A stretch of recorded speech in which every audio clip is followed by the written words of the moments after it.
Hello. कैसे हैं आप लोग? आशा है अच्छे होंगे, स्वस्थ होंगे। तो आज हम लोग पढ़ेंगे क्लास 10th का मैथ का पहला lesson, NCERT book, lesson number 1 ए। सबसे पहले हमें चैप्टर में क्या पढ़ना है? कुमकुम तुम पैर सही रखना थोड़ा सा। हमें पढ़ना है वास्तविक संख्या, यानी वास्तविक संख्या किसे कहते हैं। अगर आपसे कोई पूछे कि भाई वास्तविक संख्या क्या है, तो इससे पहले हमने क्लास 9th में सबका क्लियर कर लिया था कि आप मैथ निकालिए, कोई भी संख्या आपको नजर आ रही है, जितनी संख्याएं आप देख रहे हैं सारी की सारी वास्तविक संख्या है। ठीक है सर, आप क्या बोल दिए? हाँ, हमने सही बोला। तुम जो सुना वही हमने बोला। क्या बोला?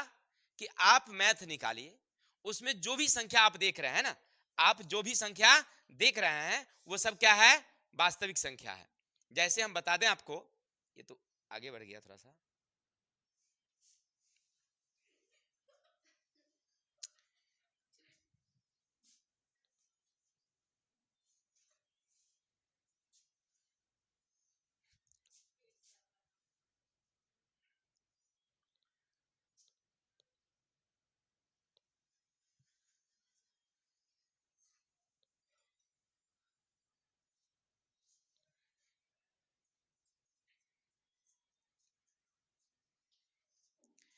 देखिए, जैसे संख्या देख रहे हैं ना आप, ये परिभाषा में पढ़ना है कि भाई वास्तविक संख्या किसे कहते हैं। अगर आपसे कोई पूछ दे कि भैया मुझे बताइए कि वास्तविक संख्या किसे कहते हैं, तो क्या बताओगे? बताना कि सभी परमेय और अपरमेय संख्या के जितने भी समूह हैं सारे क्या हैं? वास्तविक संख्या। अब कहेगा सर समझे नहीं। देखिए, 1, 2, 3, 4, इसी तरह से -1, -2, -3, -4, आगे बढ़ते जा सकते हैं। इसी तरह से आप 3/4, 3/5, कोई भी जो भी आपको समझ में आता है लिखते चलिए। ठीक है? ये √2, √3/2, 2/√3, ये जितनी संख्याएं आप देख रहे हैं ना, सब क्या हमारी वास्तविक संख्या है। इसका विस्तार से चर्चा हमने क्लास 9th में आप लोगों को किया था कि वास्तविक संख्या क्या है। तो आप जितनी भी देख रहे हैं संख्या, सारी संख्याएं वास्तविक संख्या है। यहां तक कोई दिक्कत? आप गणित उल्टाइए, देखिए जो संख्या आपको नजर आई सब वास्तविक है। अब वास्तविक संख्या को अगर हम डिवाइड करें तो हमें दो भागों में पता चलता है कि वास्तविक संख्या के कितने भाग हैं? दो हैं। एक क्या है? परिमेय संख्या, और एक क्या हमारी? अपरिमेय संख्या। अगर आपसे कोई पूछे कि भाई परिमेय संख्या कौन, तो परिमेय संख्या हुआ है जिसे हम लोग पी वाई क्यू के रूप में लिख सकते हैं, जिसे हम लोग पी वाई क्यू के रूप में लिख सकते हैं। यहां पर एक शर्त नंबर 1 होता है कि अगर आप पी वाई क्यू के रूप में लिखते हैं तो P और Q दोनों संख्याएं जो हैं वो पूर्णांक होनी चाहिए, पूरा पूरा अंक होनी चाहिए। और दूसरा कि अगर Q जो है वो 0 के बराबर नहीं होना चाहिए। अगर ये दोनों शर्त पालन करती है तो क्या है? हमारी परिमेय संख्या है। क्लियर? पहला क्या हमने बताया कि आप कोई भी संख्या लिखिए तो P और Q जो है वो क्या होना चाहिए? एक पूरा पूरा अंक में होना चाहिए। 3, 4, 5, 7, 10, 15 जो भी होगा वो संख्या होनी चाहिए। ठीक है? यानी कि पूरा पूरा अंक का मतलब पूरा अंक है ना। अब ऐसा नहीं कि देखिए ये जो है ना, ये क्या है? 4.5 गो है, आधा गो उसमें से भाग गया कहीं ना कहीं, तो इसका मतलब है कि पूरा पूरा संख्या नहीं है। ठीक है? समझ में आ गई बातें?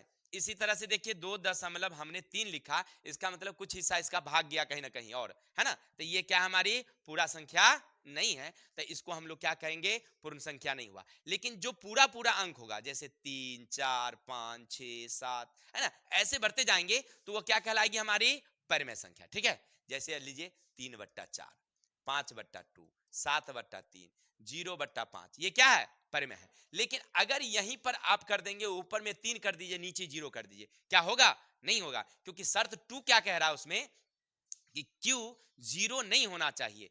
Q 0 नहीं होना चाहिए। अगर Q नीचे वाली संख्या जो 0 आ गई, ठीक है, तो अभी तक आप पढ़ रहे थे दो बातें। पहला पढ़ा आपने कि वास्तविक संख्या किसे कहते हैं, तो परिमेय और परिमेय के समूह को वास्तविक संख्या कहते हैं। फिर हमने बताया कि वास्तविक संख्या के कितने पार्ट? दो पार्ट, एक परिमेय और एक अपरिमेय। तब परिमेय किसा कहा? तो वैसी संख्या जो पी वाई क्यू के रूप में लिखी जाती है। शर्त नंबर 1, P और Q दोनों पूर्णांक हो। शर्त नंबर 2, Q 0 नहीं हो। क्लियर? अब आगे हैं, अपरिमेय संख्या किसे कहते हैं? वैसी संख्या जिसे पी वाई क्यू के रूप में नहीं लिख सकते हम। अर्थात अगर उस संख्या का आप वर्ग निकालते हैं, पूरा पूरा वर्गमूल, तो वर्गमूल निकालेंगे ना तब पूरा पूरा वह नहीं निकलेगा, वह पूर्ण रूप से प्राप्त नहीं होगा। जैसे उदाहरण के तौर पर ले लीजिए, जैसे √4, तो आप तो इसका वर्गमूल निकाल सकते हैं, तो 2 हो जाएंगे। तो जब ये 2 निकला तो ये हो गया परिमेय। ये क्या हो गया हमारा? परिमेय। लेकिन अगर √5 ले लीजिए, तो क्या इसका पूरा पूरा वर्गमूल निकलेगा? नहीं निकलेगा, तो ये हो गया अपरिमेय। किसी को दिक्कत? जैसे देखिए 3/2 ये पूरा पूरा वर्ग में है ना, इसको वर्गमूल निकालने की जरूरत नहीं है, तो ये क्या हो गया हमारा? परिमेय। लेकिन अगर √2/3 कर दें, तो अब √2 पूरा पूरा वर्गमूल में नहीं है, तो इसीलिए इसको क्या कहेंगे हम लोग? अपरिमेय। इसी तरह से √3/2 ये क्या हो गया हमारा? अपरिमेय हो गया। तो अभी तक आप पढ़ रहे थे परिमेय अपरिमेय, ये अभी बेसिक बातें थी। हमने इसका वीडियो को 9th में दिया है, आप जाकर के देख सकते हैं। पूर्ण संख्या क्या है, पूर्णांक क्या है, प्राकृत क्या है, सारी संख्याओं का हमने वर्णन कर दिया है, आप जाकर के वहां देख सकते हैं। ठीक है, चलते हैं अब आगे की तरफ, क्योंकि क्लास 10th में हमें जो पढ़ना है वो हम देखते हैं। सबसे पहले हमें पढ़ना है भाग एल्गोरिदम, यानी यूक्लिड भाग लेमा। भाई ये हम समझे नहीं, ये यूक्लिड साहब कहां से आ गए? देखिए गणितज्ञ थे यूक्लिड साहब ना, एक गणितज्ञ थे जो भाग विधि को और मौसो निकालने की विधि को एक नई सिस्टम से दिया। देखिए कहीं नहीं समझे सर जी, तो चलिए हम समझा देते हैं। भाई मेरे बच्चा की क्लास में जब गया होगा सर जी के यहाँ ना कोचिंग ट्यूशन पढ़ने, जिसको छोटे छोटे बच्चे, तो आपको वहां पढ़ाया होगा कि बउआ 35 और 55 का मौसो निकालो, यही ना पढ़ा होगा। तो कैसे बनाया होगा? तब 55 में 35 से भाग दिए, एक मर्तबे गई, 35 बच गया हमें 0, और 0 से हमने 35 में दिया तो एक मर्तबे गया, तो गया कितना? बच गया हमारे पास 5, 15, फिर 20 में दिए एक मर्तबे। इस तरह से आपने मौसा निकाला होगा। चलिए बहुत अच्छी बात है। अब इसी चीज को हम क्लास जब 6 में गए तो थोड़ा सा चेंज कर दिया हमने। क्या चेंज कर दिया भाई? तो हमने किया कि 35 का अभाज्य गुणनखंड 5 से किया 7, 55 में दिया 5 से दिया तो 11, और दोनों में जो उभयनिष्ठ था 5, ये हमारा मौसा। ये अभाज्य गुणनखंड क्लास 6 से शुरू हो गया था, आपने वहां पढ़ा था। लेकिन आज इसी चीज को हम चेंज करके पढ़ेंगे कौन विधि में मेरे भाई? यूक्लिड भाग लेमा विधि में। यानी हमने 1 से गया कहां? 6, और 6 से टप के आ गया 10। चलो 10 में पढ़ेंगे भाग एल्गोरिदम। यानी यूक्लिड साहब ने भाग विधि को चेंज करके बताया कि आप इस फॉर्मूले से बनाइए a बराबर BQ प्लस R, जहां a एक संख्या है और कौन संख्या है भाई? तो इसको कहते हैं हम लोग भाज्य। ये क्या कहलाती है? भाज्य। b क्या है मेरा? भाजक। Q क्या है? भागफल। भागफल।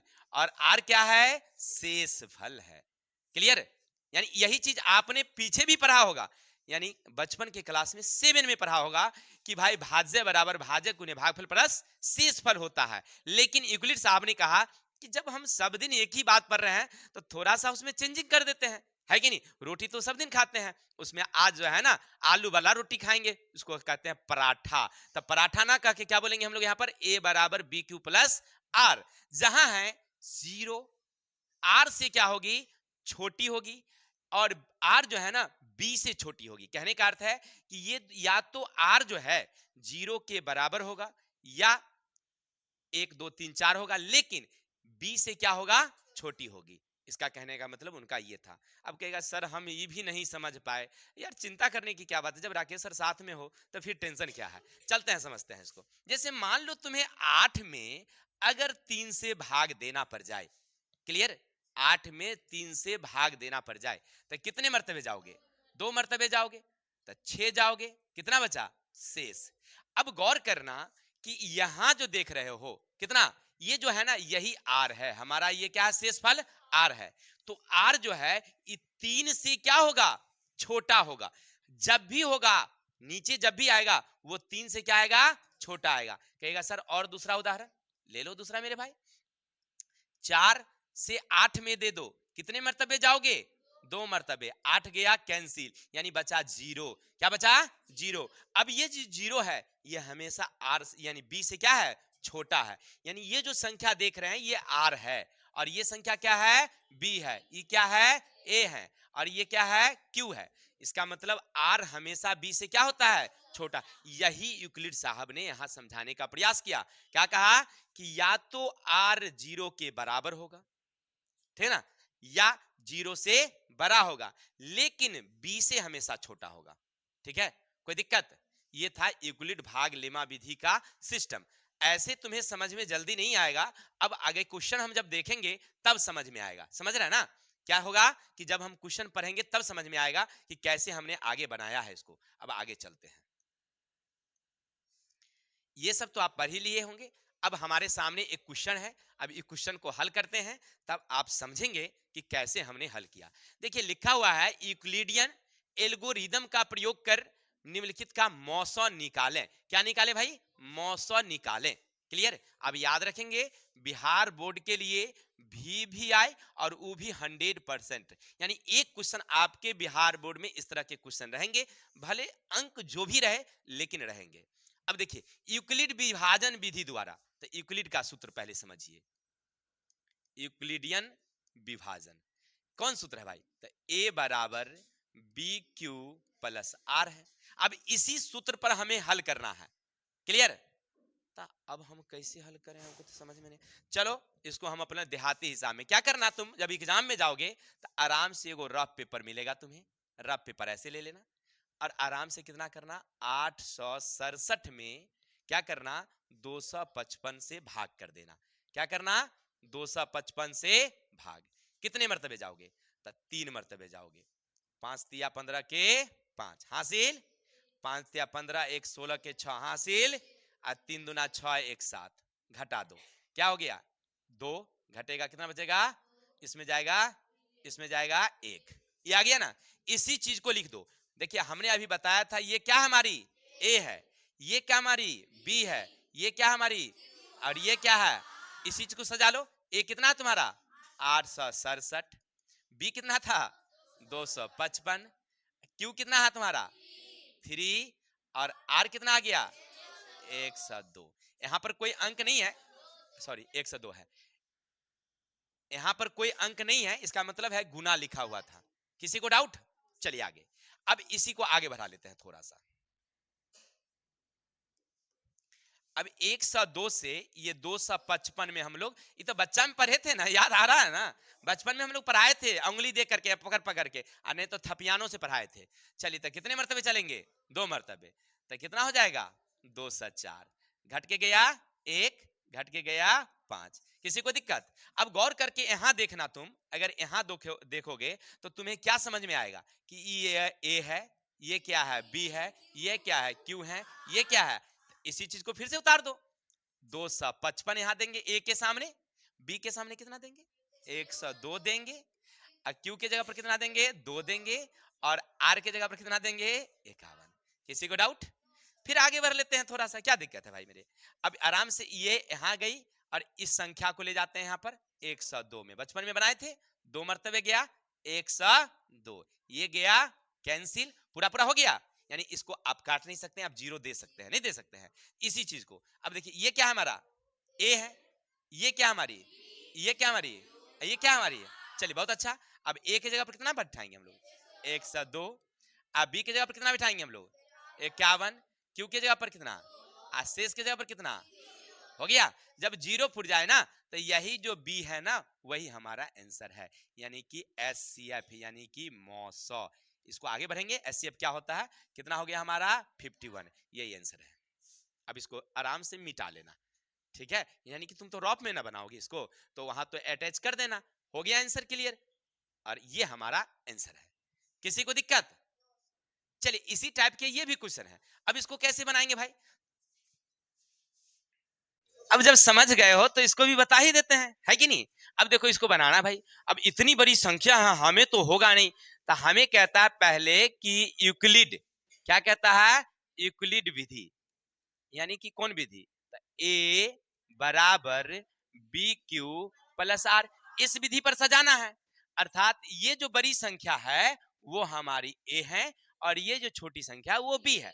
चलो इसको लगा देते हैं, 72450, बी के जगह पर दे देंगे 4365, क्यू तो मुझे मालूम नहीं है, कैसे पता करेंगे? तो हम ऐसे नहीं पता करेंगे, कहीं मिस हो जाए तो चलते हैं भाग विधि रॉफ वाला पर, याद होगा ना आपको? ऐसे आराम से लिखेंगे 4365, भाग करेंगे 72450।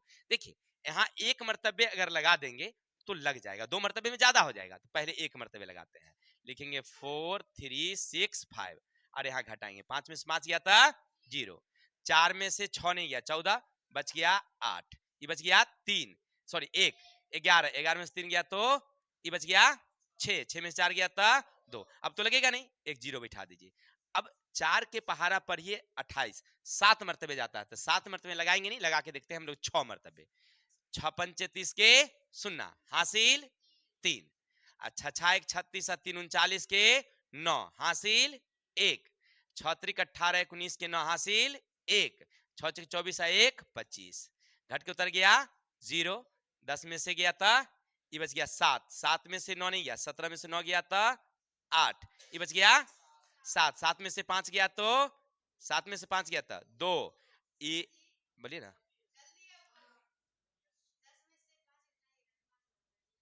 अच्छा गलती हो गया, फिर से घटा लेते हैं 0,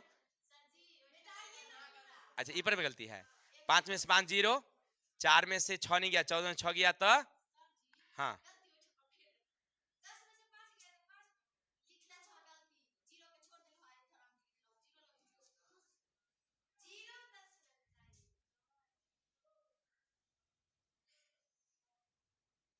ऐसे नहीं होते हैं, देखिए 4365 पहले लगेगा ना, उधर से थोड़ी लगेगा। अब घटाइए इसको, पहले 5 में से 5 गया था 0, 4 में से 6 ये बच गया 11, 11 में से 3 गया तो 8, ये घट के उतर गया कितना 2, अब 0 उतारिए, कितने मरतबे जाएंगे 6, 6 पंच 30 के सुन्ना हासिल 3, 6 6 36 39 के 9 हासिल 3, 6 3 18 3 21 के 1 हासिल 2, 6 6 24 25 26, फिर से 6 पंच 30 के सुन्ना हासिल 3, 6 6 36 39 के 9 हासिल 3, 6 3 18 3 21 के 1 हासिल 2, 6 6 24 2 26, 0 के 0, 10 में से 9 गया तो 1, ये बच गया हमारा 7, 7 में से 1 गया तो ये बच गया 2, ये कैंसिल हो गया। ऐसे बनेंगे, भाग है ना, भाग देना होता है, इधर 0 से नहीं लीजिएगा, गलती हो जाएगा आपका। अब चलिए, अब इसको अब सजा लेते हैं इस पर, तो देखिए आपने कितना मर्तबे लगाया, ये 16 मर्तबे, तो 16 यहां बैठाइए और शेष कितना बचा आपके पास 26 10, किसी को दिक्कत? चलिए अब आगे बढ़ेंगे, अब इसी चीज से भाग देंगे किसमें 4365, 26 दूना तो 52 हो जाता है, ज्यादा हो जाएगा, तो एक मर्तबे लगा देंगे 2610, घट के उतर गया 5, घट के उतर गया 5, 3 में से नहीं गया 13, 13 में से 7, ये बच गया 1, इसी चीज को फिर से लिखेंगे। अब देखिए यहां लिखेंगे 4365, यानी ये हमारा क्या था, ये हमारा ए है, ये क्या हमारा, ये क्या हमारी बी है, तो 2610, ये क्या हमारा क्यू, एक, शेष कितना बच गया 1755, किसी को दिक्कत? इसी तरह से आगे बढ़ेंगे। अब 1755 से, यानी 1755 से हम लोग इसको इधर कर लेते हैं, उधर जगह कम है, 1755 ये भाग करेंगे हम लोग 2610 में, कितने मर्तबे जाएंगे, एक मर्तबे जाएंगे, 1755 भाग करिए, सॉरी घटाइए, तो 10 में से 5 गया, ये 10, 10 में से 5 गया, ये बच गया 5, 5 में से 7 नहीं गया, 15 में 7 गया था 8, किसी को दिक्कत? चलिए इसी चीज को बढ़ाइए, ये हमारा क्या है, ए है, कितना भाई मेरे 2610, बहुत अच्छा। अब ये क्या है, चलिए सबको मालूम है 1755, अब ये क्या है हमारा, कितना है, और शेष कितना हमारा, बस ऐसे सजाते जाएंगे और इसको हटा देंगे, बस हो जाएगा हमारा यूक्लिड विधि, है ना। अब आगे फटाफट 1755 कितना मर्तबे, 8 दूनी 16, 2 मर्तबे लगा देंगे, 5 दूना 10 के सुन्ना हासिल, 5 दूना 10, 11 के 1 हासिल, 8 पंचे 40, 8 दूनी 16, 1 17, घट के उतर गया 5, घट के उतर गया 4, ये गया कैंसिल, यानी 855 में आपने सॉरी सॉरी सॉरी सॉरी 1755 में आपने 855 से क्या कर दिया, भाग कर दिया, कितने मर्तबे दिया 2, तो शेष कितना बच गया आपके पास। अब इससे भाग करेंगे 855 में, अब कितना देखिए, अब इस कैसे भाग करेंगे, उधर से भाग करेंगे नहीं, पहले लगाइएगा एक मर्तबे, यहां जाएगा 45, घट के उतरेगा 0, घट के उतरेगा 4, अब 5, कितना मर्तबे 9 मर्तबे लगा के देखिए, तो 9 मर्तबे हो जाएगा 9, 9 पचे 45 के 5 हासिल, 9 चौक 36, 4 40, कहानी खत्म हो गया। इसी चीज को यानी 855 को आपने किससे भाग दिया है भाई, 45 से, शेष कितना गया, 0 0 आ गया, शेष नहीं 19 मर्तबे गया। तो अब जिससे आप लास्ट वाली बी जो है ना, वही आपका एसएफ है, यानी कि मौसो बराबर कितना है 45। अब इसको ना ब्रह्मा नहीं काट सकता है, ठीक है, टीचर की तो बात छोड़ दीजिए। तो कहने का मतलब है कि आप ऐसे एग्जाम में बनाएंगे, ऐसे हूबहू किसी रफ में बना दीजिएगा, वहीं पर सटा के नहीं बना दीजिएगा। हमारे पास पेज नहीं था इसीलिए हमने तो वहीं पर बनाया है, आज धीरे से हम इसको मिटा देंगे। लेकिन आप तो परीक्षा में मिटा नहीं सकते क्योंकि वो तो मिटने वाला होता नहीं है। तो आराम से आप वहां बनाएंगे और बनाने के बाद ऐसे रफ वाला को सटा देंगे, ठीक है। किसी को दिक्कत? तो आशा करते हैं कि आपको इस तरह से एससीएफ निकालने का सिस्टम अच्छा लगा होगा। अच्छा लगे, समझ ही रहे बाकी, चलते हैं आगे।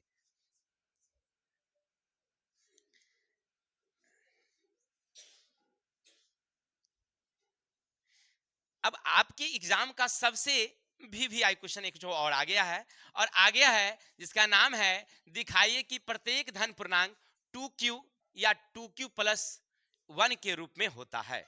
देखिए एग्जाम का सबसे इंपॉर्टेंट क्वेश्चन है, आपसे परीक्षा में पूछेगा, ध्यान रखिएगा कैसे बनाएंगे। तो हमें तो ये पता ही नहीं चल रहा है कि भाई क्या कह रहा है वो, है कि नहीं, तो इसको कैसे बनाएं। देखिए तो बनाने के लिए सबसे पहले परीक्षा में तुम लिखना हॉल हल, क्या लिखना, हॉल हल, क्लियर, हल लिखना, और लिखना माना कि ए कोई धनात्मक पूर्णांक है। सबसे पहला लिखने का सिस्टम यही है, क्लियर। जब परीक्षा में इस तरह का क्वेश्चन रहेगा तो क्या लिखोगे, लिखना कि माना कि ए कोई धनात्मक पूर्णांक है ना। अब यूक्लिड भाग लेमा, यूक्लिड भाग लेमा विधि या यूक्लिड भाग एल्गोरिदम भी लिख सकते हैं, विधि से सूत्र होता है इसका, अभी पीछे हमने पढ़ा था, ए बराबर बी क्यू प्लस आर, हो गया। यही फॉर्मूला है जहां ए कोई पूर्णांक है ना। अब इसको लिखने के बाद अब तुम क्वेश्चन पर चला जाना, चला गया क्वेश्चन पर। हाँ देखो ये क्या लिखा हुआ है 2q, ये क्या लिखा हुआ है 2q, तो ये जो 2 जो देख रहे हो ना यही b है, 2 जो देख रहे हो वही b है। तो आप लिखना जहां, क्या लिखना, जहां b बराबर है 2, b बराबर है, इसको समीकरण तुम कर देना समीकरण 1, कर दिया, b बराबर हो गया। अब लिखना समीकरण में, समीकरण में b का मान रखने पर, तो जब a बराबर b के जगह पर कितना देंगे हम लोग 2q प्लस आर। लेकिन यहां पर हमने एक चीज छोड़ दिया, आप ऐसे लिखेंगे, अर्थात जहां जहां हमने बताया था पीछे 0 बड़ा होगा या बराबर होगा आर, लेकिन आर छोटी होगी किससे, बी से। तो ठीक आपने यहां रखा है तो इसी तरह से यहां पर लिखेंगे 0 बड़ा है आर है किससे, 2 से, क्या है बी, बी यहां भी आपने 2 रखा, तो बी भी यहां क्या रखेंगे हम लोग 2 ही रखेंगे, ठीक है। और जब रखेंगे तो इसको हम ऐसे लिखेंगे, अर्थात इसका मतलब ये है कि ये जो आर है ना ये 2 से क्या होगी, छोटी होगी, अर्थात आर 0 होगी या 1 होगी, आर 0 होगी या 1 होगी, इससे आगे नहीं होगी, क्योंकि वह 2 से छोटी। यहां पर आप 2 नहीं बैठा सकते हैं, 3 नहीं बैठा सकते हैं, 4 नहीं बैठा सकते हैं, क्योंकि हमारा शर्त क्या कह रहा है कि आर जो है वो बी से क्या होगी, छोटी होगी। तब बी कितना भाई, तब बी 2 है, तो आर कितना होगा, या तो 0 होगा ना तो 1 होगा। किसी को दिक्कत? अब आगे लिखेंगे हम लोग, अर्थात अगर हम इस प्रकार लिखें आर बराबर 0 माना, है ना, मानेंगे तो समीकरण क्या कह रहा था मेरा, समीकरण क्या कह रहा है देखिए, ए बराबर बी क्यू प्लस आर, तो ए का ए देंगे, बी के जगह पर 2 देंगे, क्यू के क्यू देंगे और आर के जगह पर कितना देंगे, तो इसको हम ऐसे लिख सकते हैं 2q हो गया, 0 नहीं लिखेंगे, या आर बराबर 1 लेने पर, लेने ए बराबर बी क्यू प्लस आर, तो ए बी कितना है 2, क्यू कितना है क्यू का क्यू, आर की जगह पर कितना लिख सकते हैं ना, तो इसी चीज को हम लिख देंगे, अर्थात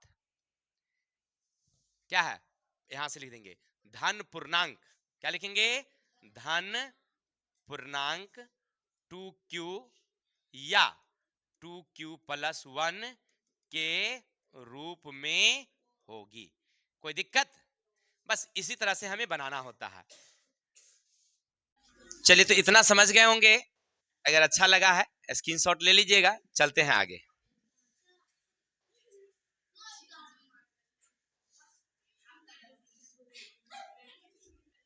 चलिए अब क्वेश्चन देखिए, अगला क्वेश्चन कह रहा है आपसे कि दिखाइए कि एक धनात्मक समपूर्णांक, एक धनात्मक समपूर्णांक 4q और विषम पूर्णांक का वर्ग 4q प्लस के 1 का रूप का होता है। यानी समपूर्णांक होगा 4q होगा या 4q प्लस 2 होगा, और विषम पूर्णांक क्या होगा, तो 4q प्लस 1 या 4q प्लस 3 के रूप में होगा। यही हमें दिखाना है, बस इतना दिखाना है।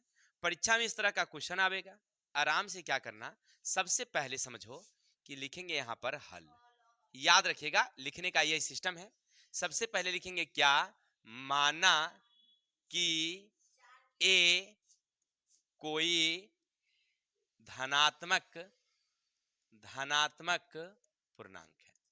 सबसे पहले क्या लिखेंगे, माना कि ए कोई धनात्मक पूर्णांक है, इतना लिख दीजिएगा। इसके बाद लिखना होता है दूसरा लाइन, यूक्लिड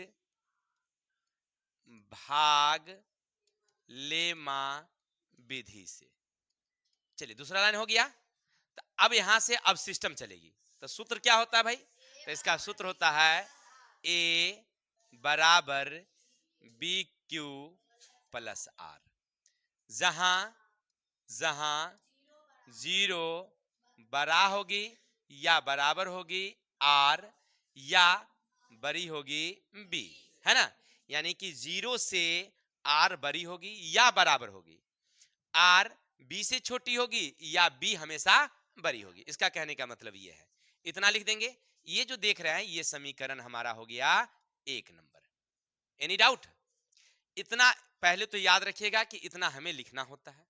लिखने के बाद अब चलेंगे, जो आप संख्या जो देख रहे हैं यहां जो रहेगा वही बी होता है। पहला में आपने देखा कि वहां पर 2q था, तब बी बराबर हुआ 2, लेकिन यहां पर क्या है 4 है, तब बी क्या हो गया आपका 4।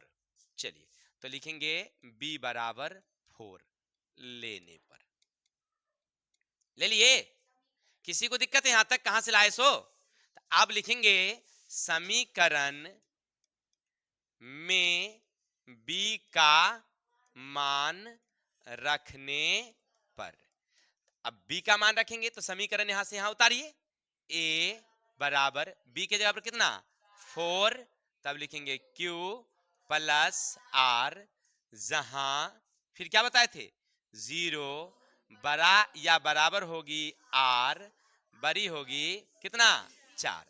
इसका मतलब है कि जो ये r है ना ये 4 से छोटी होगी। इसका मतलब है कि r का मान कितना कितना होगा भाई, या तो 0 होगा या 1 होगा या 2 होगा या 3 होगा, क्योंकि 4 नहीं होगा, कितना तक आएगा 3 तक आएगी। हो गया। अब यहां से आप ऐसे लिख सकते हैं, लिखेंगे आगे, अब लिखेंगे r बराबर 0 रखने पर, समीकरण कितना मेरा है यही समीकरण है, इसी में रखेंगे। तो a बराबर 4, q के जगह पर q रहने देंगे, r के जगह पर 0, तो a बराबर 4q। जब ये 4q आ गया, ये क्या हो गया हमारा धनात्मक, धनात्मक सम, ये क्या हो गया हमारा, या सीधे सम लिख दोगे तो भी चलेगा। चलिए अब लिखेंगे या, अब लिखिए या r बराबर 1 रखने पर, अब रखो a बराबर 4, q के जगह पर कितना लिखोगे, q के जगह पर सॉरी q क्यू के जगह पर क्यू, आर के जगह पर एक। अब यहां गौर करके देखना, अगर क्यू के जगह पर तुम कोई भी एक संख्या बैठाओ, एक, तो चारिकम में 4, एक जोड़ दोगे कितना हो गया 5। सम है या विषम? विषम है। इसके जगह पर तुम 2 बैठाओ, तो 4 दूनी 8 में एक जोड़ दो कितना हो गया 9, क्या हो गया विषम। इसके जगह पर 3 बैठाओ, 4 तिया 12 में एक जोड़ दो कितना हो गया 13, तो 13 हो गया, तो क्या हो गया ये सम हो गया।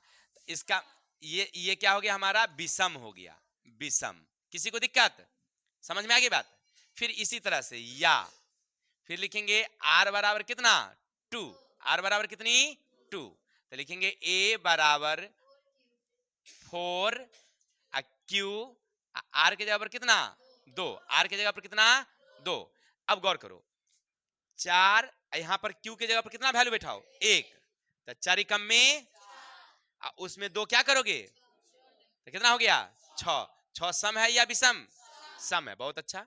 फिर 4 दूनी 8 2 सम है या विषम? सम। फिर इसी तरह से 4 तिया 12 में 2 जोड़ दो कितना हो गया सम है या विषम? सम है। चलो तो बहुत अच्छी बात है, आप लिखेंगे सम। आगे चलेंगे, या आर बराबर कितनी 3, तो ए बराबर 4q प्लस इसके जगह पर कितना, अब इसी तरह संख्या बैठाओ फिर से, 4 कम में 4 3 7, 7 सम या विषम? विषम है, सम नहीं विषम है। फिर 2 4 दूनी 8 3 11, 11 क्या है विषम है, तो इसका मतलब ये क्या है हमारा विषम। अब हमें जो क्वेश्चन कह रहा था, हमारा क्वेश्चन हल हो गया। अब हमें कह रहा था कि एक धनात्मक समपूर्णांक का वर्ग 4q या विषम पूर्णांक का वर्ग 4q + 1 के रूप में होता है। वहां से सबको उतार देना, हो गया आंसर। ये जो देख रहे हैं ना, इसको उतार देना यहां से फटाफट। एक धनात्मक पूर्णांक यहां से लेकर के यहां तक उतार दोगे, आपका आंसर क्लियर है। किसी को दिक्कत? बस यही बनाना है, बस आसान क्वेश्चन है। इतना लिखना होता है 1-2 लाइन, अब पढ़ते हो तो इतना तो लिखना ही ना पड़ेगा। ऐसा थोड़ी है कि 3 × 3 = 9 लिख देंगे हो गया आंसर, नहीं ना होगा। थोड़ा सा तो मेहनत करना पड़ेगा भाई, क्लास 10th में आप तो हैं। तो चलिए इसको उतार लीजिए फटाफट, स्क्रीनशॉट लीजिए, आगे चलते हैं। स्क्रीनशॉट ले लिए होंगे तो चलते हैं हम लोग आगे की तरफ।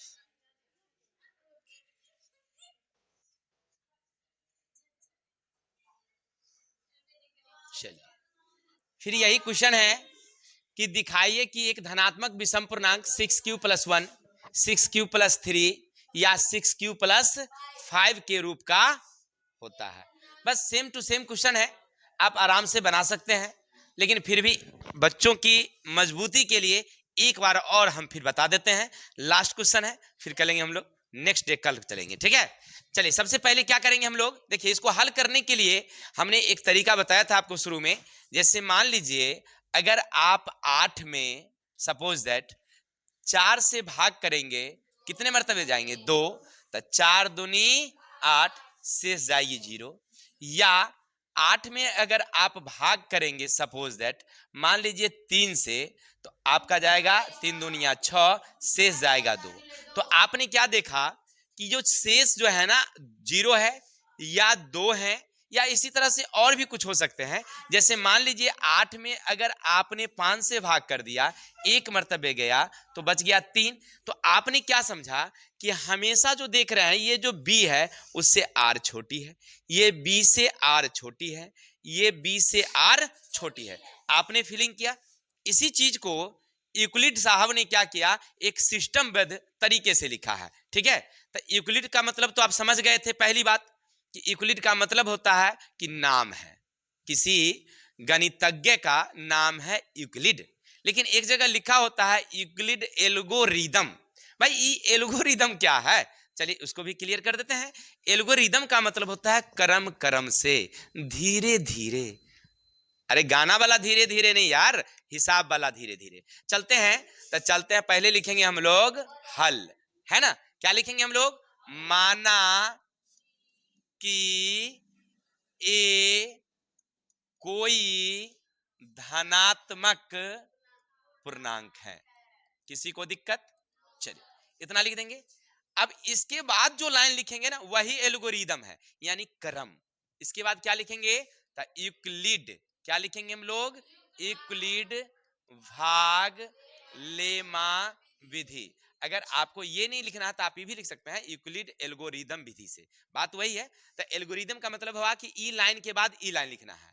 अब आगे लिखना है मुझे ए बराबर बी क्यू प्लस आर, जहां जीरो या तो बराबर होगी या बड़ी होगी आर या बड़ी होगी बी। हो गया। अब इतना लिखने के बाद देखिए यही क्रम है, एल्गोरिदम का मतलब यही क्रम, पहले ये लाइन लिखेंगे, फिर ये लाइन लिखेंगे, फिर ये लाइन लिखेंगे। अब लिखेंगे b बराबर, b कितना होगा?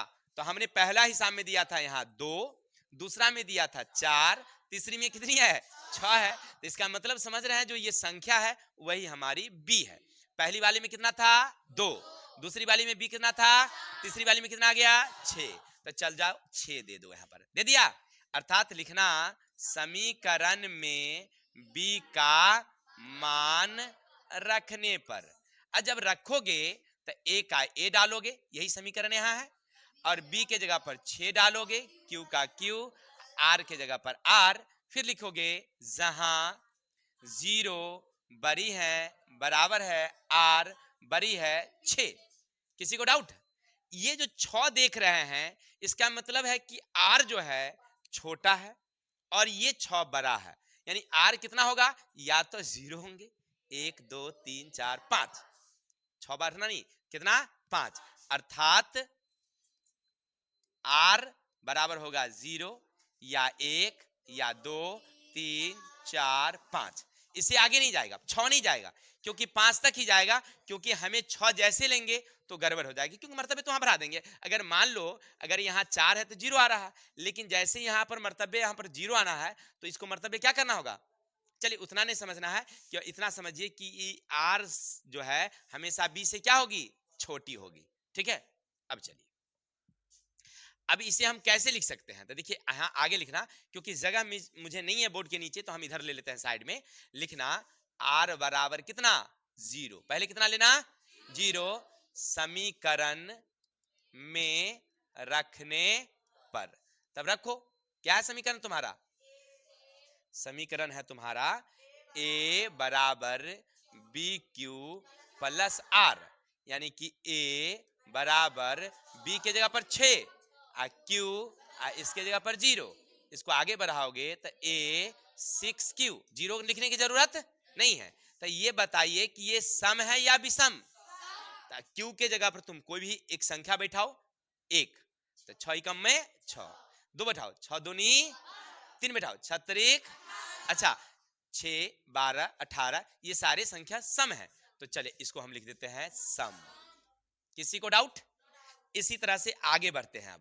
अब लिखेंगे हम लोग r बराबर 1 समीकरण में रखने पर। किसी को डाउट?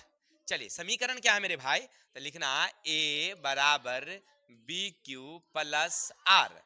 a के जगह पर तो a रहने दोगे, b के जगह पर दोगे कितना? 6, क्योंकि b आपने कितना लिया है? q तो मालूम ही नहीं है, r कितना मेरा? 1। अब आगे बढ़ो, इसको देखो कोई सम है या विषम है? तो 6 कम में 1 जोड़ देंगे, कितना हो गया? 7। 7 सम है या विषम? विषम है। फिर इसी तरह से 6 दूनी, q के जगह पर हमने 2 दिया, तो 6 दूनी 12, 1 सम है या विषम है? बहुत अच्छा, सब लोग समझ रहे हैं, तो हम इसको लिख देते हैं विषम। Any doubt? चलिए अब आगे बढ़ेंगे हम लोग फटाफट। लिखते हैं r बराबर 2 समीकरण में रखने पर। समीकरण क्या है मेरे भाई? a बराबर बी क्यू प्लस आर। तो चलिए a के जगह पर a रहने देंगे, b के जगह पर 6, q का q, r के जगह पर कितना देंगे हम लोग? 2। अब बढ़िए 6 कम में इसमें 2 प्लस है ना, तो जुड़ाएगा, तो 6 2 तो 8 सम है या विषम? अच्छा सम है। अच्छा ठीक, इसके जगह पर अगर 2 बैठा दे तो 6 दूनी 12, 2 सम है या विषम? 4 6 त्रिक 2 18, 2 20, 20 क्या है? अच्छा सम है, तो लिख देंगे हम लोग सम। ठीक है। चलिए इसी तरह से या आगे बढ़ जाते हैं। लिखेंगे आर बराबर कितना, अब 3 लिखेंगे।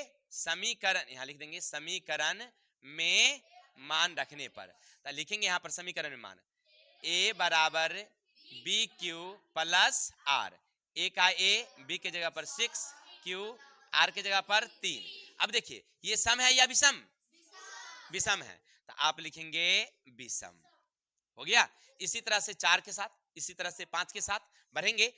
अब यहां पर गौर करके हमने देखा कि जिसके अंतिम में सम है वो सम है, और जिसके अंतिम में विषम है वो विषम है। तो हमें क्या कहता है मेरे भाई, एक धनात्मक विषम पूर्णांक। तो आप लिखेंगे यहां पर, उसके बाद लिखिएगा हमें धनात्मक विषम पूर्णांक लेना है, अर्थात क्या होगा 6q प्लस 1, 6q प्लस 3 या 6q प्लस 5 के रूप में होगी। दैट्स ऑल, यही क्वेश्चन हमारा है। Any doubt? आशा और विश्वास के साथ आपको सारी क्वेश्चन समझ में आई होगी। अगर बनाने का तरीका अच्छा लगा, बाकी समझ रहे ना, चलते हैं नेक्स्ट वीडियो में। तब तक हंसते रहिए, मुस्कुराते रहिए और हमारी चैनल देखते रहिए, ठीक है। लगे अच्छा इष्ट मियर को, लगले हाथ 5 लोगों को शेयर करिए। तब तक के लिए विदा दीजिए, कल मिलेंगे नेक्स्ट वीडियो के साथ। तब तक के लिए जय हिंद, जय भारत।